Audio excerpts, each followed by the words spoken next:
Welcome to our show, Holding Ground. My name is Laura Richer. I'm a psychotherapist and the owner of Anchor Light Therapy Collective in Seattle, Washington. Each week, I'm joined by another therapist from the Anchor Light team to tackle important topics in mental health and psychotherapy. Our goal is to promote well-being by normalizing mental health challenges. We are here holding ground for you every Tuesday morning at 9:30 a.m. on KKNW. Good morning. Welcome to Holding Ground. My name is Laura Richer, and I am the founder of Anchor Light Therapy Collective in Seattle, Washington. And today I am here with my co-host, Michelle Mooney, who is a licensed trauma and couples therapist at Anchor Light Therapy Collective. We are here every Tuesday morning at 9:30 a.m. on 11:50 a.m. KKNW. But you can also listen to us anytime where you listen to your favorite podcast. So, Michelle, good morning. Good morning, Laura. Good morning to our listeners. Thanks for tuning in. Reminder to everyone, you can find us at anchorlighttherapy.com if you want to schedule a consultation with one of our clinicians and find out great information. Other podcast episodes are there, as well as our blogs, which is a lot of great information as well. On mental health resources. Yes. Fantastic. Yes. So what are we talking about today, Michelle? We are going to talk about our nervous system, how it functions, how it can get dysregulated, what negative effects can come from that, and then we're going to also start talking about ways of correcting that. So this is another two-part series, so we'll talk next time about how to help regulate and soothe, but this time it's a lot of good information about what actually is happening when we get dysregulated. So our nervous system is very complex. There's obviously a lot going on behind the scenes when we think about someone's mental health or our own mental health. And when the nervous system is dysregulated, it has an impact on our mental health. So tell me a little bit about how that all works. Right, yeah, absolutely. So we're going to discuss the autonomic nervous system. So this is what happens automatically. We don't necessarily, we don't put thought into it. These are things that just kind of happen. And what makes that up is the sympathetic nervous system as well as the parasympathetic nervous system. So the sympathetic nervous system receives information from our body, our environment, so like cues and triggers. It responds to the stimulating body processes. And this really is when danger or perceived danger is existent. Our nervous system prepares our body for strenuous physical activity, right? So it's the fight or flight. So we have all those chemicals going through our body. Our body's preparing to either fight off that bear or run away from the bear. And if our nervous system is dysregulated, it's kind of stuck in that process of being in fight or flight, which really can be uncomfortable and it's unhealthy for us. So even if there's a bear not chasing us, we could still be having these fight or flight responses to like things like maybe doing a bad job at work or being afraid that somebody's mad at us. Exactly. Yeah, if your boss is mad at us or mad at you, that can really set that off because we can kind of spiral into we might get fired, right? They don't like me anymore. Maybe I'm not going to get as many projects anymore. So whatever it might be, we perceive that as danger, and we can go into fight or flight from that as well. But our parasympathetic nervous system is what responds to cues of safety in our environment and interactions with cues that the body can relax. So we can actually influence these a little bit, and we're going to talk about that a little bit more of how we can influence that. Now, again, these things are automatic, but this one we can kind of help correct and really soothe ourselves and feel safe in our bodies again. So when your nervous system is out of whack, it really affects your overall mental health. And so we want to have this nervous system response if we are truly in danger. A bear is chasing us. There's a car coming towards us. Right. But our nervous system wasn't necessarily meant to get this out of whack if somebody was mad at us or if we were worried about our job. And so that's when it gets kind of tricky. Absolutely. Yeah, because this is a necessary function, right, that protects us from actual stressful situations or dangerous situations. So we are scanning and on alert for different kinds of threats. But when it's constantly doing that and we're constantly hypervigilant about everything that's going on in our environment, that's when it becomes really uncomfortable. And when it's working right, we don't notice it as much. So like if a tree, right, you leave work today and a tree starts to fall, you're going to run out of the way. Yes. And you're not even thinking about that, right? Your body just automatically does that. Your brain automatically does it. So that's the way we want it to work. Absolutely. So we hear all the time from clients that they feel exhausted from this response because yes, if a tree is about to fall on us, we definitely want to run. Yeah. But that's the sort of thing that might not be happening all the time. And when we're feeling traumatized, when our nervous system is dysregulated, we're feeling that response way more than we actually should, right? Absolutely. Yeah. So it's exhausting. Yeah, because again, if we have all that adrenaline and the cortisol continually flowing through our system when we don't actually have to flee or fight off an attack, again, that dysregulates us, and then we can actually crash from those chemicals running through our bodies, and it's just exhausting. But also, just always being on alert, right? We're tense and we're worried, and our stomachs might be uncomfortable, or our heart might be racing. So, again, that's when it gets to be really exhausting, and our mental health can get out of whack. So that can cause depression, anxiety, all kinds of stress kind of related responses for our mental health. And so then it can just even have a negative impact on your physical health overall. Yep. I mean, I'd imagine that this constant state of stress, well, not even I'd imagine, we know a lot of research has shown us that this is not good for our physical bodies. Exactly. And this is one of the reasons why it's really important that we talk about mental health and physical health in the same conversation. Because if our nervous system is getting out of whack too much, this can start to actually, our cells can deteriorate, our cells can start to die off, and of course we need our cells to do all these functions in our body to survive. And so if we're constantly dysregulated, it really wears out our system, and then that could lead to things like premature death, but also things like diabetes, inflammation, cancer, cognitive deterioration such as like Alzheimer's or dementia later in life. So it's really, really important that we try to regulate this. And so you're talking about some things that could show up probably, after years of being exposed to high levels of stress. But what are some of like the immediate signs that people might notice that their nervous system is dysregulated before they get cancer or have dementia? Right. So this can show up in physical ways such as headaches, muscle tension. Again, the physical response is like, gosh, my heart is just, beating so fast all the time, or it's hard for me to catch my breath. So maybe it's influencing the way that I speak, or I'm able to even work out or do things, right, where I need to have my breath, because if I'm just constantly in fight or flight, right, my body, what's really happening is your body's kind of like shutting down unnecessary things. So for instance, our digestion isn't working because our bodies we need every calorie we can get, so we're not digesting anymore. So these are things that you can notice. That's why our stomach kind of has that response. So there's a lot of good early indicators before maybe it does become a terminal illness. And I think that's a good thing to mention, because I think a lot of times we function in a state of stress and we don't even realize we're stressed out because the world is busy. We have a lot of deadlines.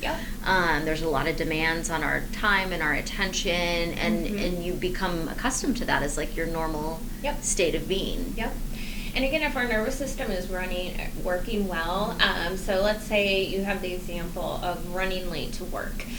So you're running late to work, your adrenaline is rushing, and then if our nervous system is working right, we get to work, maybe we're only a minute late, our boss isn't mad at us, so that's a cue for safety and that we can relax and our bodies can do that. If we can't do that when we get to work, that's another sign of that our nervous system is dysregulated.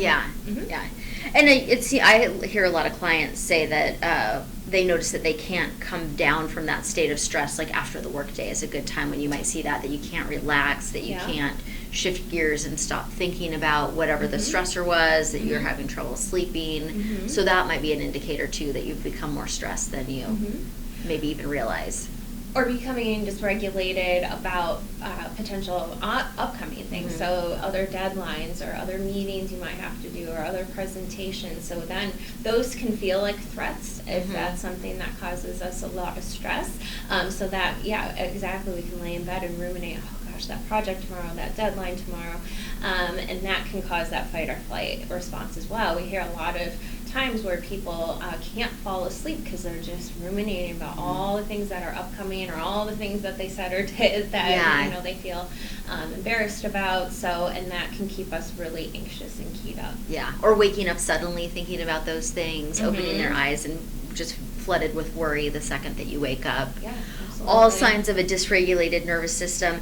And sometimes this happens really early for people, that they become dysregulated even in their early childhoods. What does that look like? What does that mean when you have childhood trauma? What does that do to your nervous system? Yeah, one of the biggest predictors of a dysregulated nervous system is childhood trauma. Because think about this, kids from homes or environments that are traumatizing, they have to figure out how to protect themselves. That is number one. They're not thinking about playing, going outside and reading books, exploring new things. They're not getting to be children. They're getting to be these little things that are just trying to survive in an environment that's pretty impossible to survive.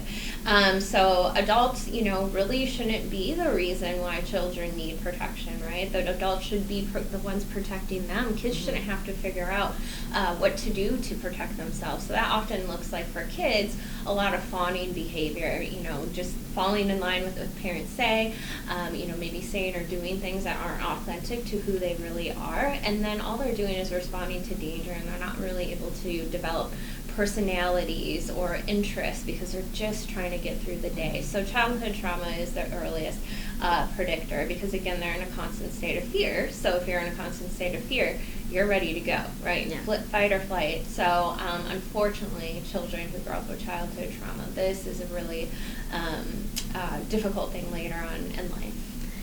And so I would, then you start with a dysregulated nervous system, and then you might bring that with you into situations where you don't necessarily need it. Like maybe your boss is a really lovely person, like your boss, for example. Oh, well.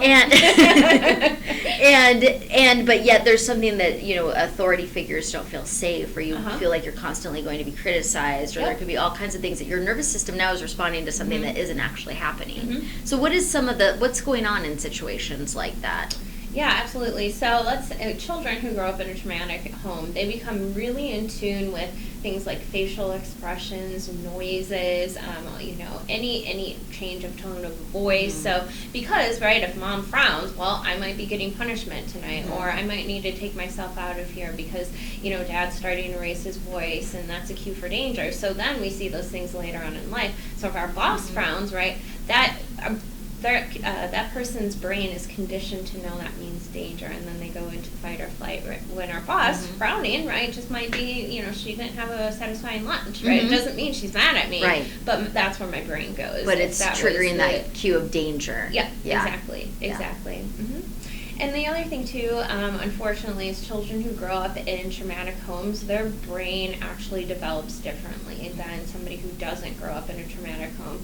So because they are just stuck in the survival mode, their amygdala is larger, right? The fear center, the stress response center of their brain is larger, and then the frontal lobe is smaller because they didn't need as much emotional reasoning or memory or logic, things like that. They just needed to survive. So this part of their brain is smaller, this part of their brain is bigger. Now, if we do things like therapy, regulate our nervous systems, that can actually correct itself.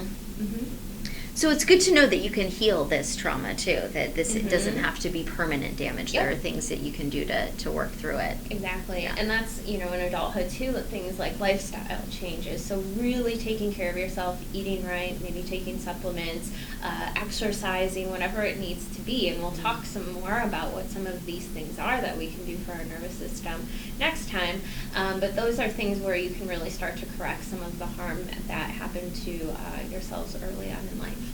So like you said, this is all going on behind the scenes. So it might be tricky for people to sort out it's a reactive response, so to sort out what's going on. So how do we know what state we're in? What can people do to kind of check in and see what they're feeling emotionally and physically?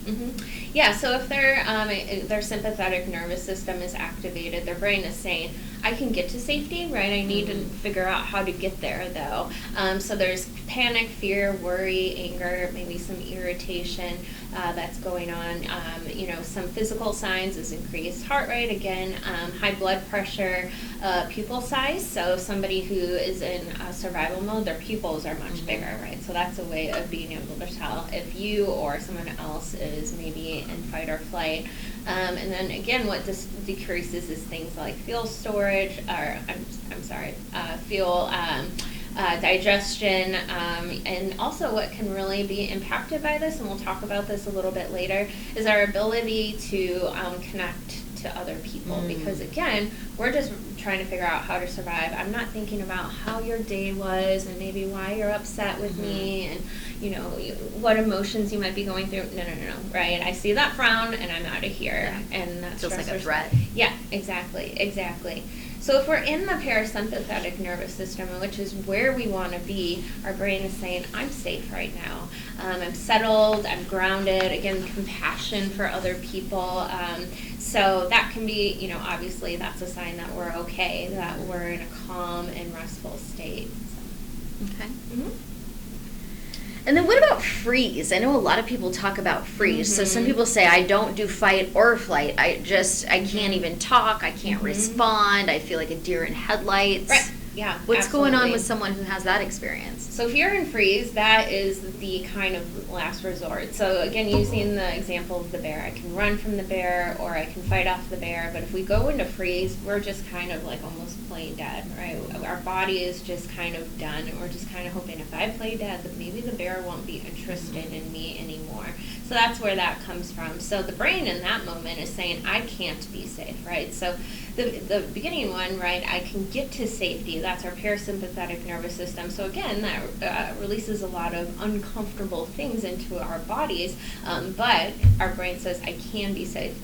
When we're in freeze, our brain is saying, I absolutely can't be. So we can dissociate, we can become numb, we can become hopeless, depressed. That's where we can get some sort of brain fog as well. So it's our blood pressure reduces, our temperature can reduce.